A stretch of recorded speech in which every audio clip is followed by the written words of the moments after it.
Once upon a time, Lisa Weaver and Matthew Solomon are the most blissful newlyweds on Long Island. It really was a fun wedding. She was just absolutely radiant. But then a happy holiday turns terrifying.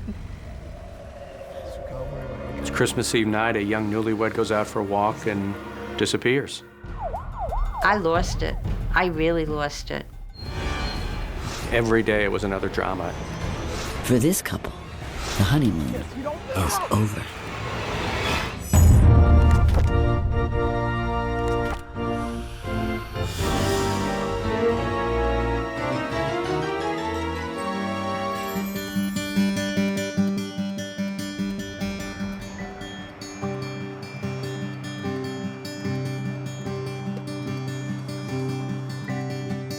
Lisa Weaver is young and in love. The 22-year-old is the ultimate blushing bride, fresh-faced and excited about a bright future. Her soulmate, Matthew Solomon, is 23, confident and strong. The young lovers have been together about 4 years, since just after high school. And though they've had their ups and downs, Lisa knows Matthew's the guy for her. It's finally happening. It really was a fun wedding. It really was. Everybody laughed. Everybody had a wonderful time. Lisa had this beautiful gown and beautiful veil, and she was just absolutely radiant. She was very tiny and petite, and the gown just made her look like a little doll, porcelain doll. Please repeat after me. I, Matthew Solomon. I, Matthew Solomon. Take Lisa Weaver. Take Lisa Weaver. To be my married wife. To be my married wife until death do us part. You may kiss the bride.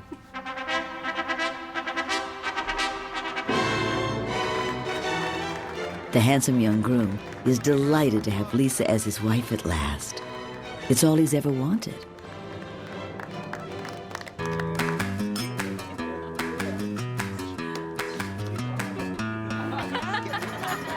I never took my eyes off her that day, and I just watched her, and she was just so happy. It's the best feeling you can have when you see your child so happy. It's the best thing you can do. All mothers dream that their daughter, their princess, will grow up and meet their prince, and it'll be a beautiful wedding. But in the early morning hours of Christmas Day, the fairy tale romance is suddenly shattered. Lisa has vanished. A desperate Matthew cruises the neighborhood.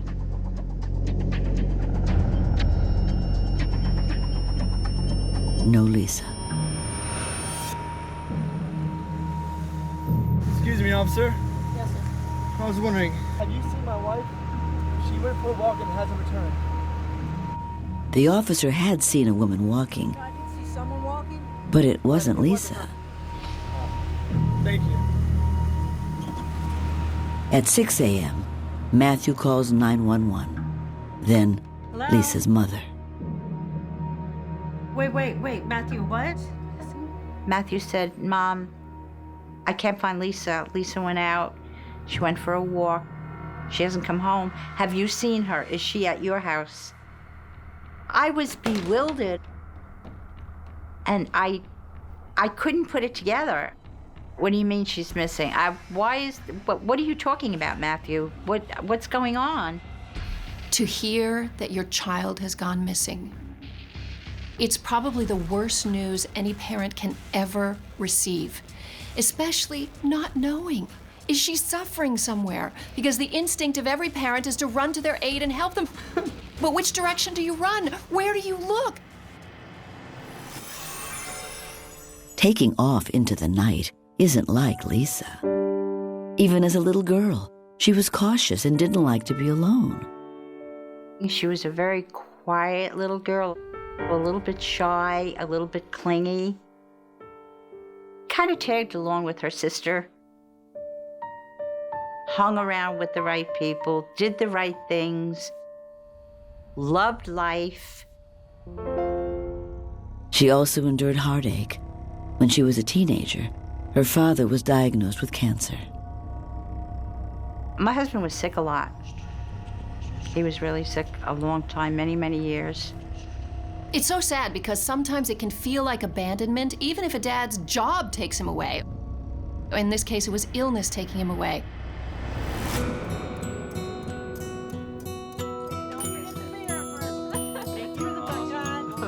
Her Uncle Howard becomes a surrogate father.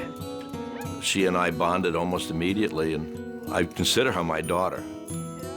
We grew up as a tight family. We would get together on the weekends and, have dinner. Lisa and her mom share a special bond. Lisa and I were very, very close. So we just did everything together.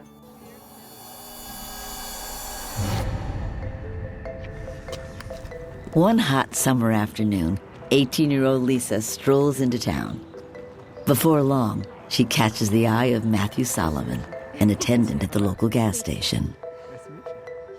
She was a little bit impressed with him because Matthew had a lot of charisma.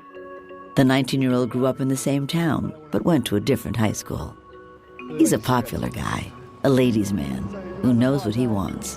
And now, he wants Lisa. From the beginning, the two are smitten. I never do this. When Lisa gets home, she gushes to her mom. She said, I met this man, very handsome, very good looking. And we really had a lot of fun. She said he was really funny. He was making me laugh. Matthew's just working at the gas station for the summer. He has bigger plans for his future. His father got him in the sheet metal union, and he had an excellent job. Soon after, Lisa brings Matthew to meet her family. Matt. Hi, nice to meet you. How are you?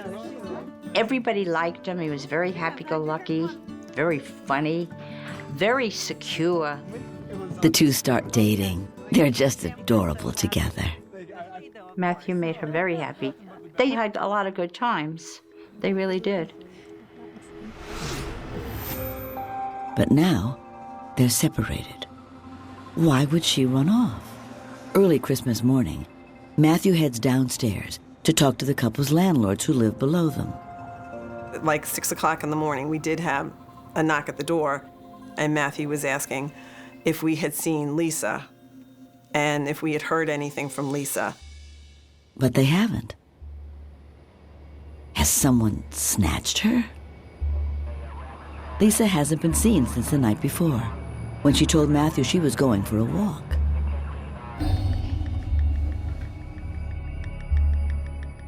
According to Matthew, when Lisa left the house around 11:30 on Christmas Eve, she was wearing sweatpants, sweatshirt, and old running sneakers.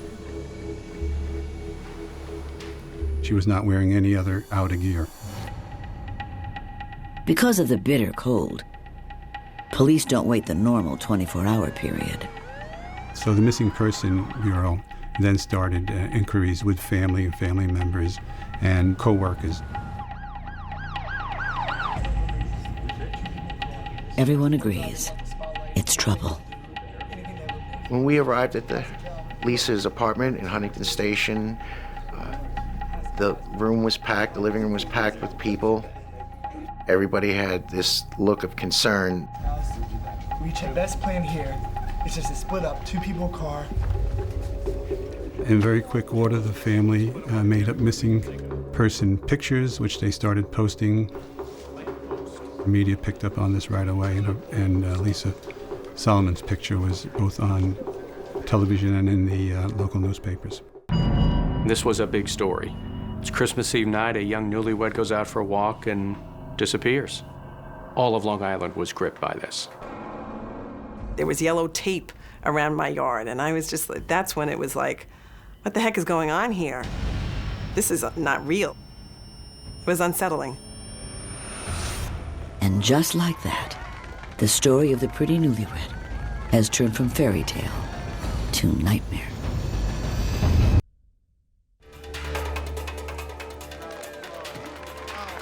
"2 months after a picture-perfect wedding in Huntington, New York, Lisa Solomon disappears on Christmas Eve. Her husband Matthew spearheads a media campaign to help find her. Please don't hurt her. Please don't do anything rash. To whoever did it, no harm's gonna come to them. Just bring her home.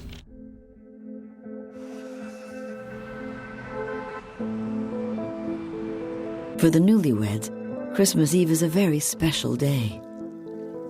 That day, she called me up and she was very, very excited that this was going to be her first Christmas Eve with her new husband. According to Matthew, they celebrate their 2-month anniversary with a romantic dinner. Fresh lobsters, their favorite champagne. After dinner, they relax in the living room. Matthew Solomon said he fell asleep. She watched her favorite soap opera, which she taped every day. He recalls her waking him up just after 11, upset about her father's failing health. He said she wanted to take a walk, she wanted to be by herself, and she wanted to think about things. She was very depressed. Christmas Eve is a particularly vulnerable time. A first Christmas away from your family of origin is often filled with all kinds of feelings of sadness and loss because you haven't begun the new traditions yet. Matthew admonished Lisa not to go too far and just stay within the block. And she said that she would, and she'd be home in about 10 minutes. I'll be good. I will. We learned that Lisa was an asthmatic, and there was no indication that when she left the house that she was carrying anything. She did not have her car keys, she didn't have identification, purse, and therefore she didn't have her medical supplies. It just doesn't make sense. She could have been abducted, could have fallen into some body of water or some crevice somewhere, could have just fell ill and might be lying somewhere undiscovered. Where could the pretty young newlywed possibly be? And who could have taken her?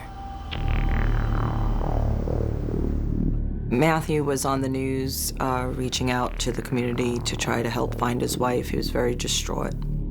I hope that I can put up, just put a plea out for people. I need all the people I can get. I need everybody out there. There was tremendous sympathy in the community. Everybody on Long Island wanted to know the plight of this young woman. Our hearts have to go out to the community because there were literally hundreds and hundreds of people searching for Lisa. You'll tend to see this in small communities where people adopt an idea that she's one of our own, she's everybody's daughter, and we have to band together. Matthew himself leads the search teams that scour the seediest parts of town. Matthew decided that maybe we should search in some of the lower sections of Huntington Station where there was drug activities and dangerous areas. Matthew storms through the high crime sections armed with a shotgun. He's determined to find his beloved wife, no matter what. Throughout their relationship, Lisa could always rely on Matthew to watch over her.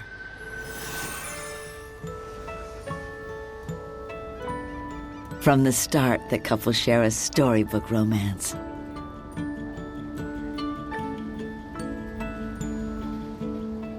He had a nice car, he had nice clothes, he took her to nice places, they went to really fancy restaurants. And Lisa liked that. She liked that. She really did. Women are always attracted to resources in men, and that's why men display resources like a great car or jewelry. And Lisa was no different than any other woman out there. This is a man who could provide potentially financial security for her. Matthew likes to be by her side. Always. I used to try and tell Lisa, Lisa, he's not giving you any kind of space. And she sort of took that, I think, as a compliment. Oh, he loves me. He wants to be with me all the time. Women love attention. Women love male attention. It makes them feel like they must be really worth his love. In 4 years of dating, they break up a few times, as young lovers often do. Still, they know they're right for each other. On Christmas Day, 1986, exactly a year before she goes missing, Were you married? Yes, yes. Matthew proposes at a waterfront restaurant. The ring was gorgeous. It was a beautiful, beautiful ring. Gold, and it was a square diamond, kind of large. It had little tiny stones on the side, and it belonged to a set. There was a wedding ring with diamonds, too. She was very happy. She was going to plan this big wedding. But now, as this Christmas Day draws to a close, Lisa is still missing. How could she just vanish? Each new tip brings a burst of renewed hope. In any search and rescue operation, you have to keep hope alive. Lisa's family had to keep hope alive in order to keep searching. There were psychics that called in who stated that they knew where she was, and there were searches made in those areas. There were also people who thought that they sighted her and called it in, and police officers investigated that. But every sighting turns out the same. No Lisa. Another lead surfaces at the bank where Lisa works. During the course of the investigation, we learned of a person they called Rob, that he was someone that was interested in Lisa. Mr. Norton? Rob had applied for a car loan through Lisa, but he wanted to be more than a customer. You know, when a business customer goes outside of the business relationship and you're a married woman, that's when red flags should go off. All right, well, I gotta get to a lunch meeting, so have a good day. You mind if I go with you? I'm good, thank you. I've got things I need to take care of. Maybe next time. Detectives hunt down the mystery man as more and more volunteers join the search for Lisa. You just have hope in the beginning, but with each day that passes, you realize that that hope starts to drift away.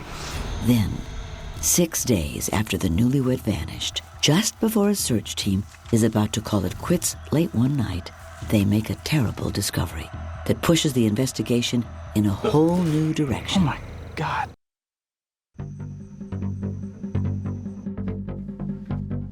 Newlywed Lisa Solomon has been missing for 6 days. Her distressed husband Matthew pleads for help in finding her.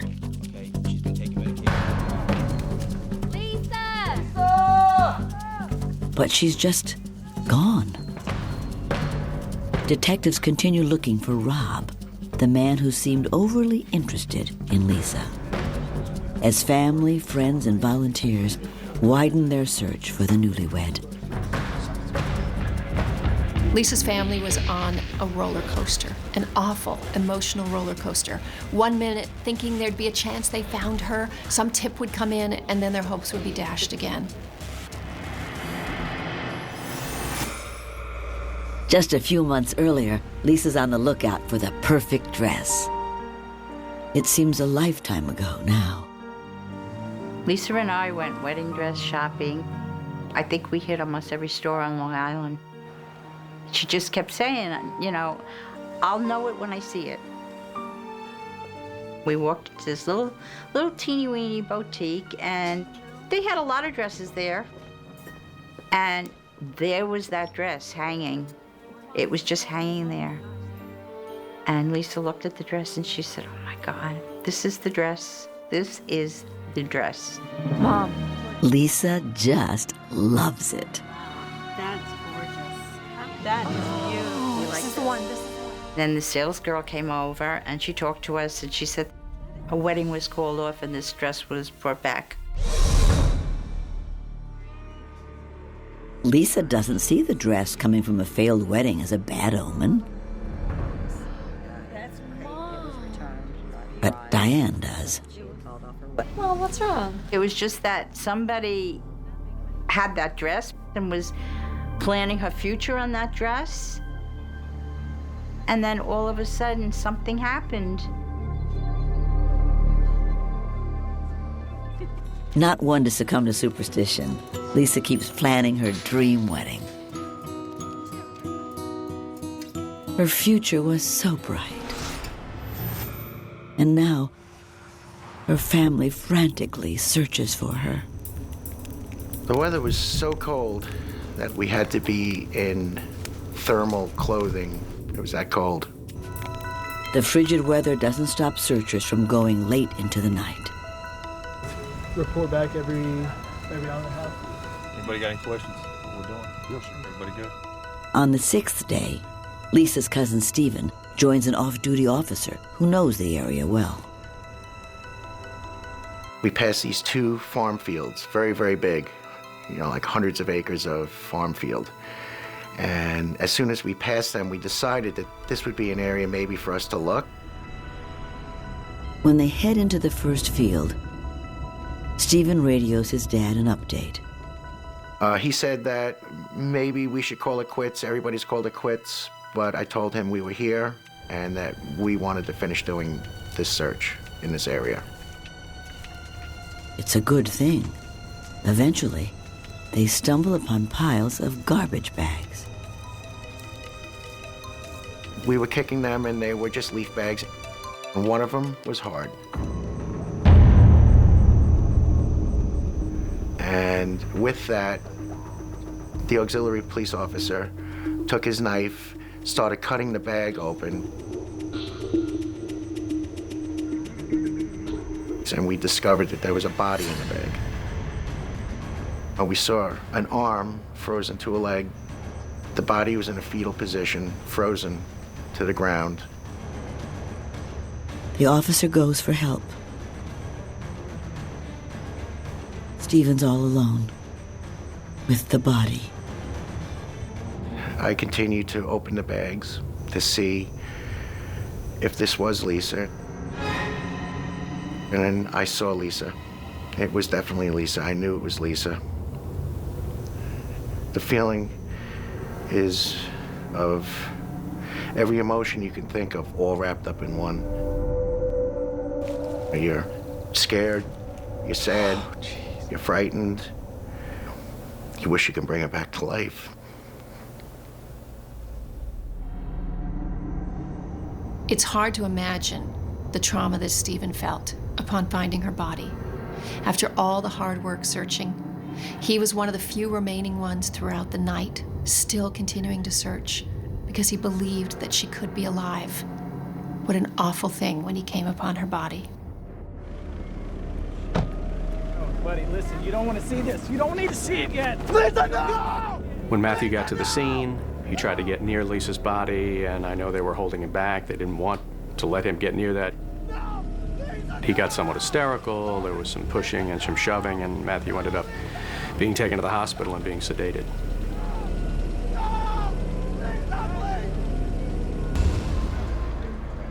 Lisa was left in 5 layered trash bags, one placed inside the other, like gruesome black plastic nesting dolls. She's completely frozen, nude. The only thing she has on, a gold band on her left ring finger. A red fiber was found in the 5th outer bag in the tie, the twist tie. But can the tiny piece of evidence lead them to the beloved newlywed's killer? In the immediate aftermath, nothing is certain.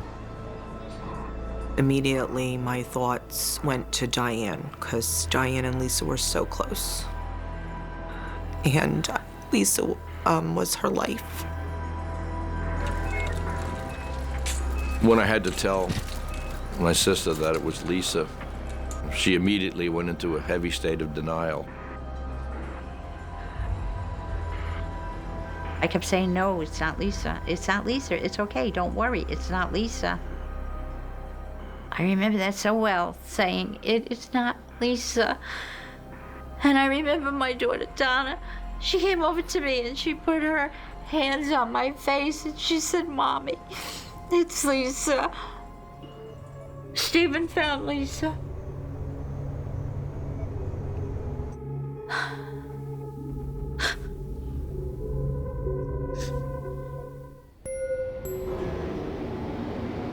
The night that Lisa was found, I heard Lisa's mother's reaction to the news, and I had never heard anything like that. It was such despair. It'll never leave me. It's just something I'll never forget. I mean, we were just livid at that point that somebody could do this to somebody that we loved so much. The cause of death, as determined by the medical examiner, was strangulation. Detectives finally locate Rob, the man who had bothered Lisa at work. But he can prove he was with family during the time of the disappearance. Rob had a solid alibi for that night, and we watched him out as a suspect in the disappearance of Lisa Solomon. If Rob didn't do it, who did? Almost immediately, rumors swirl all over Long Island, but investigators turn their sights closer to home. Finding Lisa's body changed the whole investigation. Now it's not a disappearance, now it's a murder investigation. Now the question is, who killed her?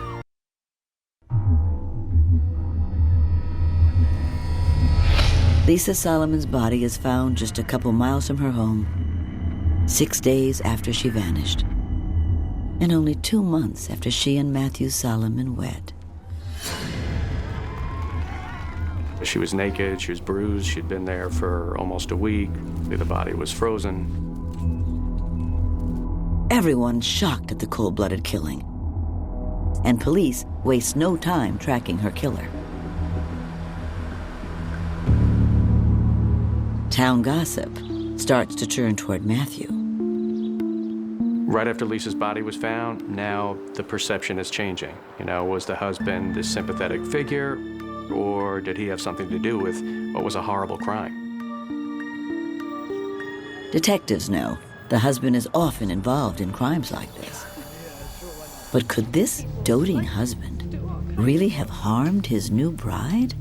It was like, oh, give me a break. Good God, how could it be? It would never be Matthew, never in a million years. I'm really upset that everybody's trying to blame it on Matthew. I felt terrible for Matthew and for the families to have to go through that. It's hard to believe. Just 8 weeks earlier, it's time for the wedding. But not everyone is excited. Sometime before the actual ceremony, Lisa and I were talking, and I said, "Are you sure you want to go through with this, marrying Matthew?" And she said yes, she was sure. Lisa's Uncle Howard has his own concerns, serious ones. I was not happy about Lisa and Matthew. I thought she was making a big mistake. Shortly after I met him, I started seeing through some things that just didn't seem right. Every time he did something, it was always like, notice me, see what I've done for you. And ordinary people don't act like that. And as a result, I started to sour very rapidly on Matthew Solomon. Howard took her away to Maine a couple of months before the wedding, and he spent the whole week trying to talk her out of the marriage. And I mean, she wouldn't even consider it. She wouldn't even listen to him. Love is the world's greatest delusion. It's a drug. It absolutely is, and it makes you blind to what other people are saying. It's so much easier for outsiders to see sometimes what's going on inside a relationship because they don't have the delusions that the lovers do. Nothing will stop Lisa from marrying the love of her life. Her dear uncle walks her down the aisle. I didn't want to do it. I did it because I loved Lisa so much.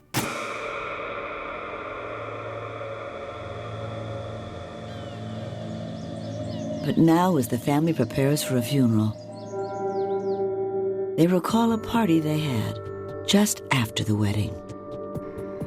I invited a psychic over to my house. I invited a few of my friends, and she was going to give us all a reading. And Lisa went in, and when Lisa came out, I noticed that she was crying. And she was really, really upset. She said, Mommy, she told me that she sees death all around me. She's probably talking about your dad. Diane thinks the psychic is picking up on Lisa's gravely ill father. But the psychic didn't say the same thing to Diane or Lisa's sister Donna. Now, the words have a whole new meaning. I had to go to Lisa's wake, and I had to see Lisa.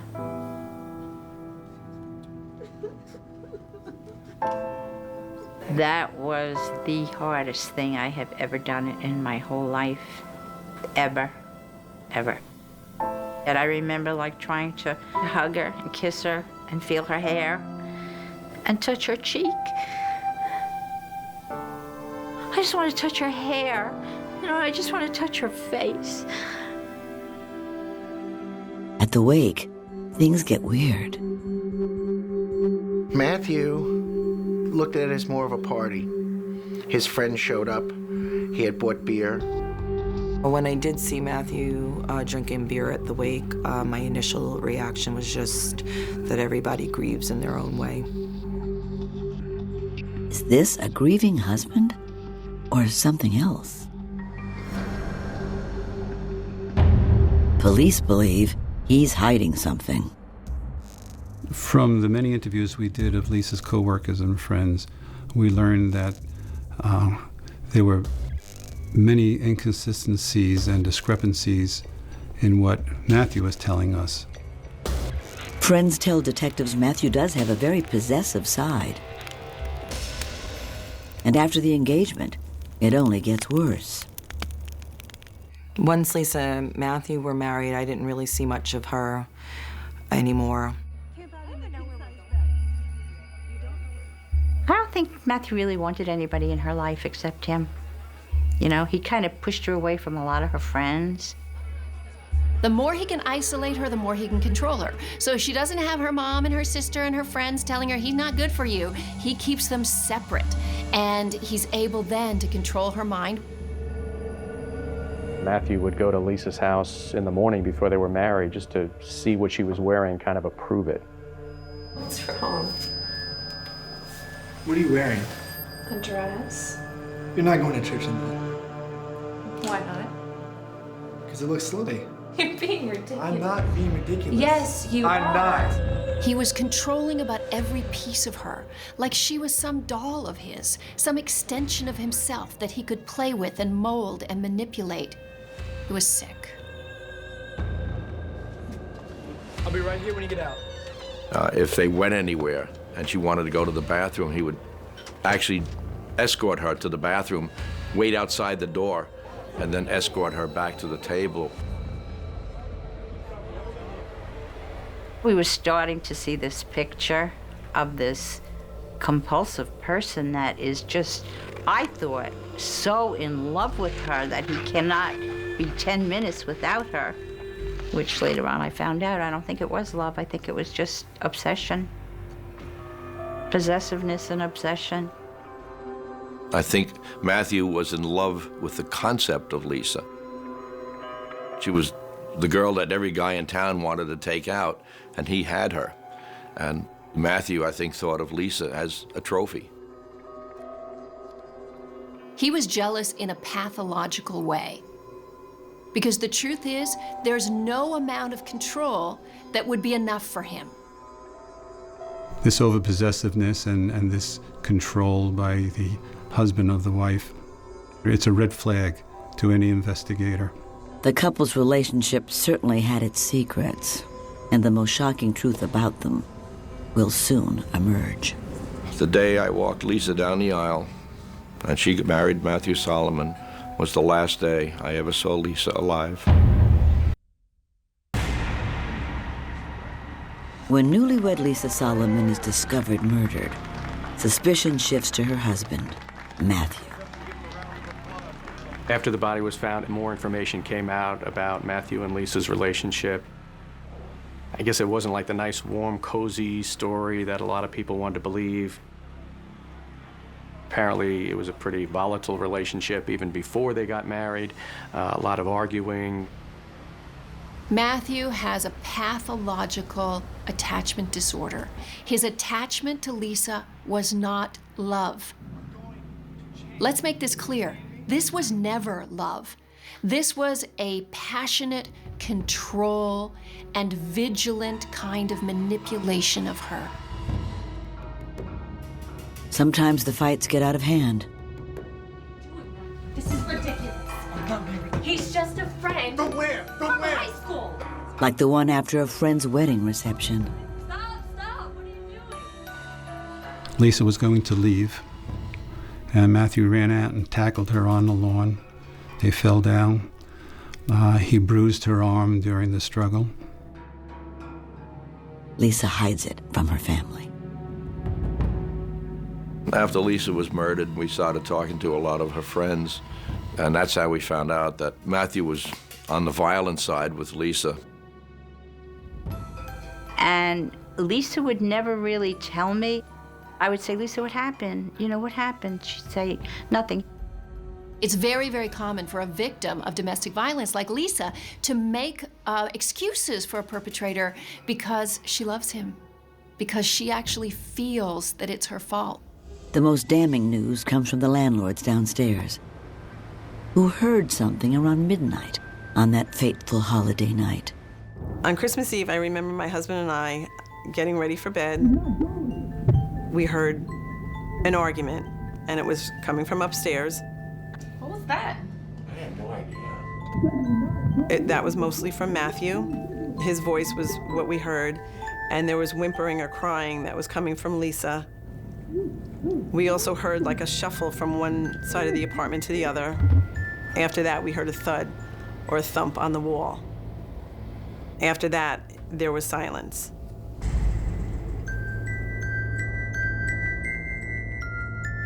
In the moment, Joanne and her husband chalk it up to newlyweds fighting. They're newlyweds themselves. Matthew gives detectives permission to search his apartment and car. They need physical evidence linking him to the crime. And in the trunk of his car, they find what they're looking for. Red fibers that lab techs match to the fiber found on the bags holding Lisa's body. We had probable cause to arrest Matthew for the murder of his wife, Lisa. 12 days after Lisa's body is found,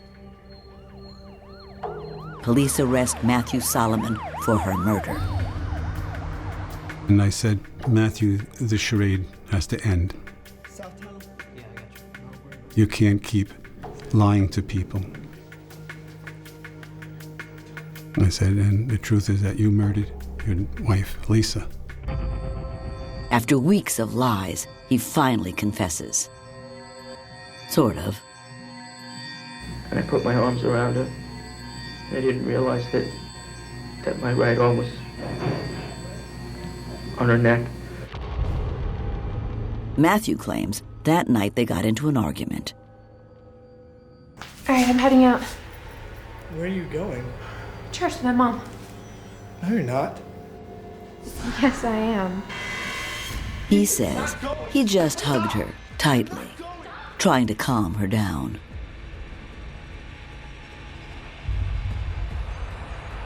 Lisa's last breath was squeezed from her by the man who took vows to love and protect her just 8 weeks earlier. If he calls strangling her, hugging her too tight, this illustrates his pathology. He couldn't love her enough. He couldn't control her enough. He couldn't hold her tight enough. She was always going to get away in some manner. Until finally, he held her so tight, he squeezed the life out of her. After Matthew murdered Lisa, he picked her up and put her in the bathtub, and he stripped her naked. Then, in a bizarre move, he took off his dead wife's valuable diamond engagement and wedding rings and replaced them with a cheap gold band. Matthew wrote a letter to Lisa saying, you know, Lisa, when you get back, stay here, you know, call me. I love you. Love, Matthew. Matthew wrote this after he strangled his wife.